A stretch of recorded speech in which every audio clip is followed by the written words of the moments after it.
كان في ركن صغير في بيتنا دايما متغطي بملاية قديمة محدش بيقرب منه. أمي كانت مسمياه ركن الكراكيب. كنت دايما أسألها واحنا صغيرين يعني إيه كراكيب. كانت ترد وهي بتطبق هدومنا وتقولي حاجات ملهاش لازمة بس مش قادرين نرميها. تعدي السنين واكبر وبقيت أنا كمان عندي ركن كراكيب، بس مش في البيت ولكن في دماغي. الحقيقة إن الركن ده عمره ما كان واضح بالنسبة لي. دايما كنت بشيل فيه كل خيبة أمل، كل كسفة، كل لحظة ضعف كنت بطبقها وأحطها في الركن ده.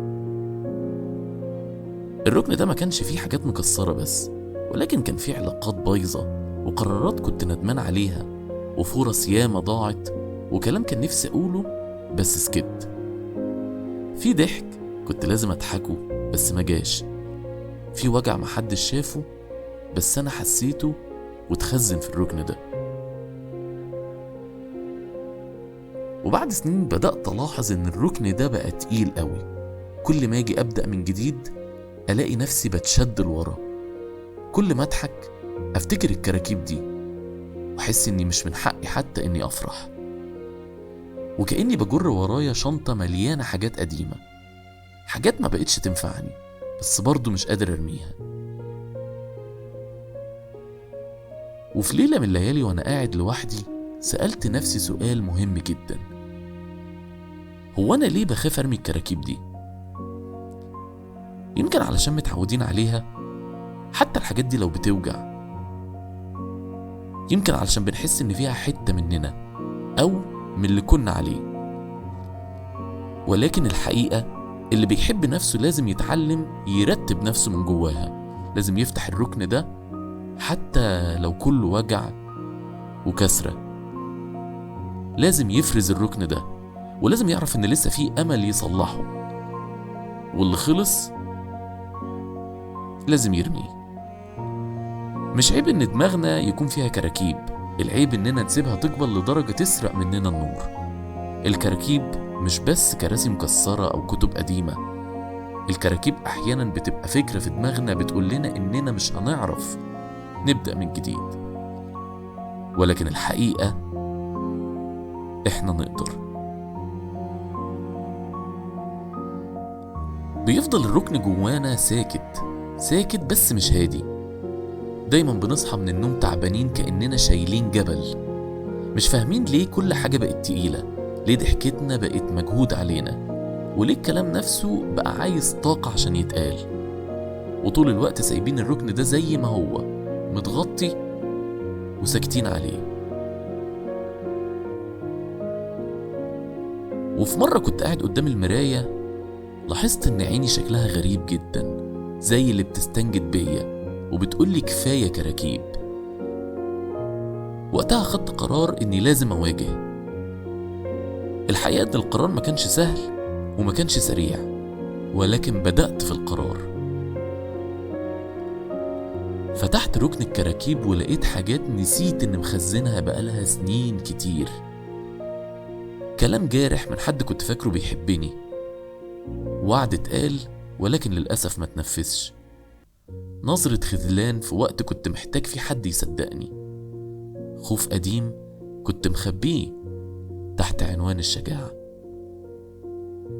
فضلت أقلب في الكراكيب واحدة ورا التانية وعيني بتدمع، بس مش من الوجع ولكن عشان بدأت ارتاح. عارف يعني ايه تحس انك بتتنفس لأول مرة؟ زي كده لما تفتح شباك في أوضة مقفولة بقالها سنين. لقيت ان في حاجات مكسرة فعلا ملهاش تصليح، بس كمان لقيت حاجات كنت ناسي انها جوايا، زي شغفي القديم، زي حلم كنت دفنته بايديا علشان ما ينفعش، زي موهبة سبتها زمان علشان الناس مش فاهمة ايه هي الموهبة دي. وساعتها قلت لنفسي حاجة واحدة بس: مش كل حاجة في الركن كانت وجع، في حاجات ضاعت وسط الزحمة.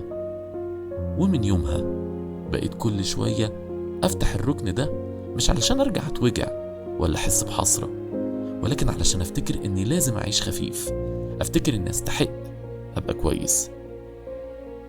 الحقيقة اننا مش بننظف بيتنا مرة وخلاص، روحنا ومع دماغنا فلو حسيت في يوم انك مش قادر، ارجع للركن ده وافتحه، بس المرة دي اوعى تخاف، يمكن تلاقي نفسك مستنياك هناك وسط الكراكيب.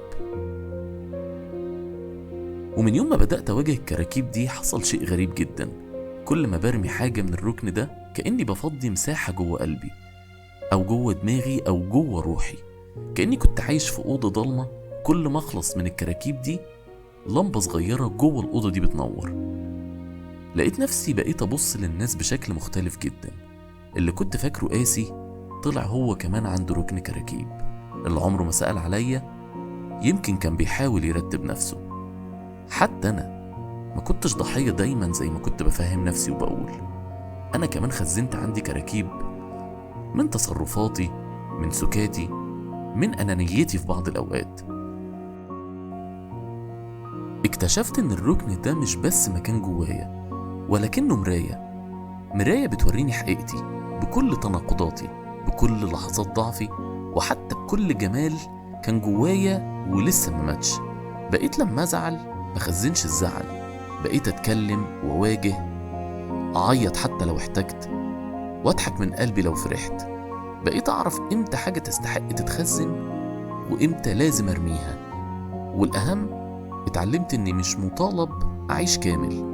أنا بني آدم وهفضل أرتب وارمي واغلط واتعلم واتعب وأقوم، بس عمر ما الركن ده هيسيطر عليا تاني. كلنا جوانا كراكيب، بس في فرق كبير بين اللي بيخزن وبين اللي بيرتب ويفرز. في يوم هتحس إنك خفيف، مش عشان الحياة بقت أسهل، ولكن لأنك أخيراً شلت الحمل اللي كان على كتفك من سنين طويلة من غير ما تحس.